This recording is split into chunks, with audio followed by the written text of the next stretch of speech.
ഇന്ന് നമ്മൾ ഡിസ്കസ് ചെയ്യാൻ പോകുന്നത് മുട്ടുവേദന. അത് ഏറ്റവും കൂടുതൽ തേയ്മാനം, ഓസ്റ്റിയോആർത്രൈറ്റിസ് ഇങ്ങനത്തെ കേസുകളും പിന്നെ ലിഗമെന്റ് സംബന്ധമായിട്ടുള്ള ഇഞ്ചുറീസുമാണ് കാണാറ്.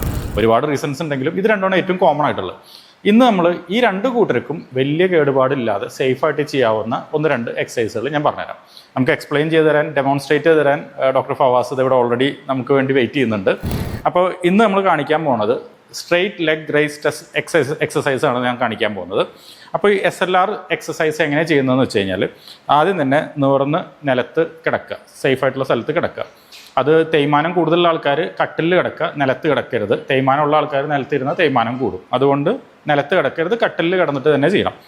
രണ്ടാമത് ചെയ്യേണ്ടതെന്ന് പറഞ്ഞു കഴിഞ്ഞാൽ നിവർന്ന് കിടന്നതിന് ശേഷം 2 കാലിൽ നീട്ടി വെച്ചതിന് ശേഷം ഒരു മുട്ട് മടക്കി വയ്ക്കുക, ഇതുപോലെ മടക്കി വയ്ക്കുക.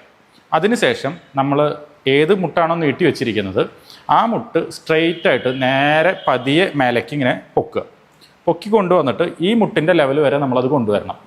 1, 2, 3, 4, 5 വരെ ഹോൾഡ് ചെയ്യുക, താഴെ വയ്ക്കുക.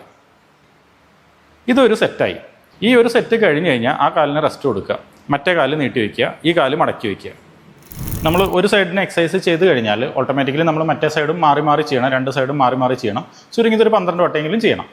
ഇനി നമുക്ക് വലിയ കേടുപാടുകൾ ഇല്ലാത്ത ആളാണെങ്കിൽ അല്ലെങ്കിൽ സ്റ്റാർട്ട് ചെയ്യുന്ന സ്റ്റേജിലാണെങ്കിൽ ഇങ്ങനെ ചെയ്തോളാം ഞാൻ പറഞ്ഞു. പക്ഷെ നമ്മളിത് കുറച്ച് നാൾ ചെയ്ത് കഴിഞ്ഞാൽ നമുക്കിത് ഓക്കെയോ, നമ്മളിതായിട്ട് കംഫർട്ടബിൾ ആവും ഈ ഒരു എക്സസൈസ് ആയിട്ട്. അങ്ങനെ വരുമ്പോൾ നമ്മൾ ഇതിൽ കുറച്ച് മോഡിഫിക്കേഷൻസ്, കുറച്ചും കൂടി നമ്മൾ എഫേർട്ട് കൂടുതലിടുക. അതിൻ്റെ സ്റ്റെപ്പ് എന്ന് പറഞ്ഞു കഴിഞ്ഞാൽ ഇതേപോലെ നമ്മൾ നീണ്ടു നിവർന്ന് കിടക്കണം. അതിനുശേഷം കാല് മുട്ട് മടക്കാതെ പതിയെ മേലേക്ക് പൊക്കുന്നു.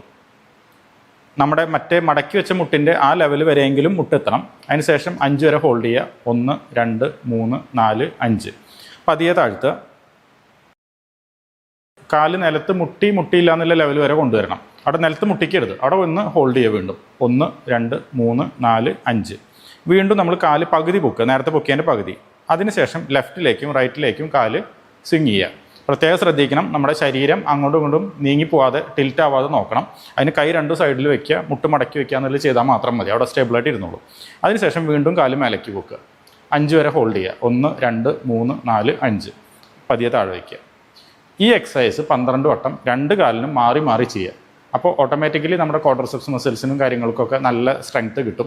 മാത്രമല്ല നമ്മൾ ഓവറോൾ മസിൽ കോർഡിനേഷൻ ഭയങ്കരമായിട്ട് ഇമ്പ്രൂവ് ചെയ്യും ഈ എക്സസൈസ് മാറി മാറി ചെയ്യുമ്പോൾ. അപ്പോൾ പ്രത്യേകിച്ച് മുട്ടിന് അസുഖമൊന്നും ഇല്ലാത്ത ഒരാളാണെങ്കിൽ പോലും ഈ എക്സസൈസ് ചെയ്യാവുന്നതേ ഉള്ളൂ. സ്റ്റാർട്ടിങ് നേരത്തെ പറഞ്ഞ പോലെ സ്ട്രെയിറ്റ് ആയിട്ട് കാല് പൊക്കുക, താഴെ വയ്ക്കുക. അതൊരു 12 വട്ടം 2 കാലിനും മാറി ചെയ്യുക. കംഫർട്ടബിൾ ആയതിനു ശേഷം മാത്രം ഈ എക്സസൈസ് ചെയ്യുക. എന്തെങ്കിലും കാരണവശാൽ നടുവേദനയോ കാലുമിലേക്ക് കടഞ്ഞിറങ്ങുന്ന രീതിയിലുള്ള വേദനയോ ഉണ്ടെങ്കിൽ ഉടനെ എക്സസൈസ് സ്റ്റോപ്പ് ചെയ്യണം. തീർച്ചയായിട്ടും ഡോക്ടറെ കണ്ടതിന് ശേഷം മാത്രമേ പിന്നെ എക്സസൈസ് ചെയ്യാവൂ. ഓക്കെ.